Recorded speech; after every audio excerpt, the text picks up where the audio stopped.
Are you sleepy? Do you need a bedtime story? Do you want to hear about the day that we got older? Well, here's how it happened. Daddy went down to Worcester to work at the Gertenschlager factory. In Gertenschlager factory, the guys had been on strike from when Daddy went to college there in the early 80s all the way until then. And the guys would stand outside with barrels and burn wood and fight and chant and smoke cigarettes and not work, and they got a 60-cent an hour raise. But anyhow, so when Daddy went there to work, the workers in the factory, they were so happy to see a salesman with an expense account come in. And so, all those guys, they like to go to the fun bars, let's call them. When I asked if there were any down there, they said, "Oh, come on, son, you know how conservative Worcester is. You got to go to Millersburg. In Millersburg, there's the craziest little dance bar. It's run by the Amish. So you got to behave yourself, and you're entering their kinky world." So anyhow, they told me that there was just one dancer in the whole bar, but she was amazing. And that girl, she worked so hard to fit in and make everybody happy. To get the job, she actually glued facial hair on herself just so she would excite the Amish guys. But she didn't have to worry. She just exudes sexuality.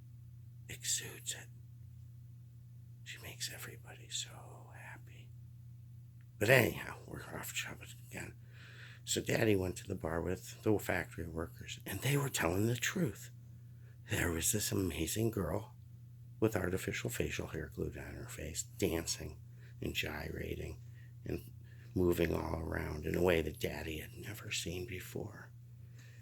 And he wanted to get a dance. And the guy said, "Hey, these Amish dance bars, they don't accept U.S. currency. You can only tip the girls with livestock." And I said, "Where the heck am I going to get livestock?" And he said, "You're in Millersburg. There's livestock all around here, all kinds of animals. Mostly mammals, I have to tell you. But anyhow," Daddy said, "Well, hook me up." And they said, "You got to go down and talk to that guy at the end of the bar, Sam Yoder. He's like the ATM for livestock around here. He'll take your, U.S. currency and hook you up." So I went down to the bar. That's Sam Yoder. He was pie-eyed drunk, head laying down on the bar.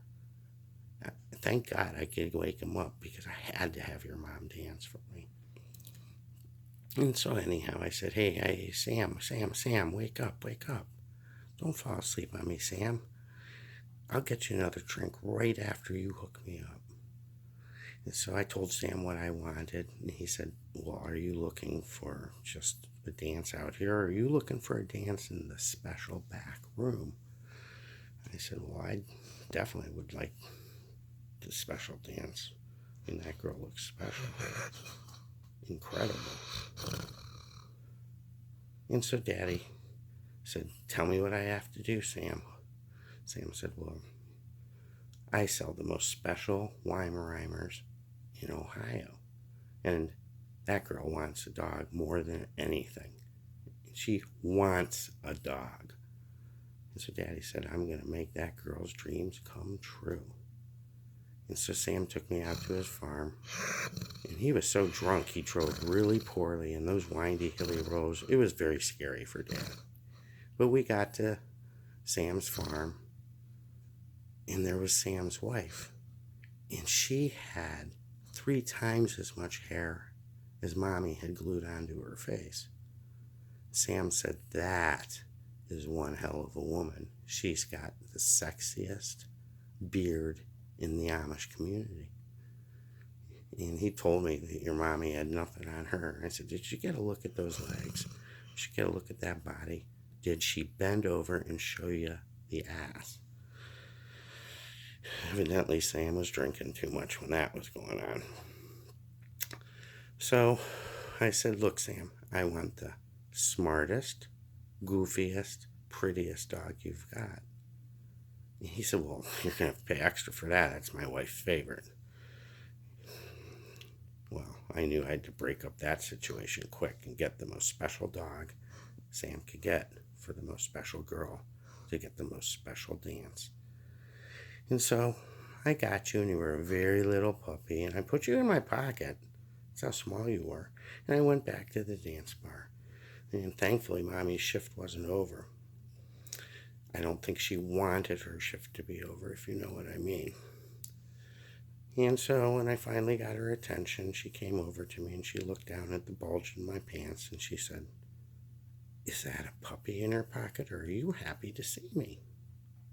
I said, that's all me, babe. Give me a dance. I got what you want. I'll give you what you want. I'll give you that animal love.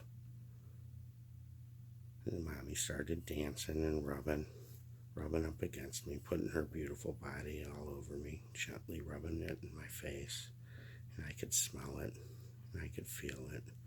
And you can smell it too, can't you? Can you smell it? It smells so fucking good. And so Mommy was dancing and dancing, and all of a sudden there was another bulge in Daddy's pants. And Mommy knew that I had a puppy in my pants. I had a puppy in my pocket. A real puppy. Not one of these sleepy, eye-drooping kind of puppies. A real puppy full of energy. And little Holder poked his head out of the pocket. And you weren't even called Holder that. Do you know why you got the name Holder? Because the name of the Amish titty bar was Holder's Hole.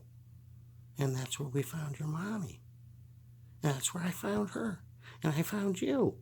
And now we're one big, happy family. But at the end of the dance, that first dance, do you know why Mommy knew that I was really the right guy for her?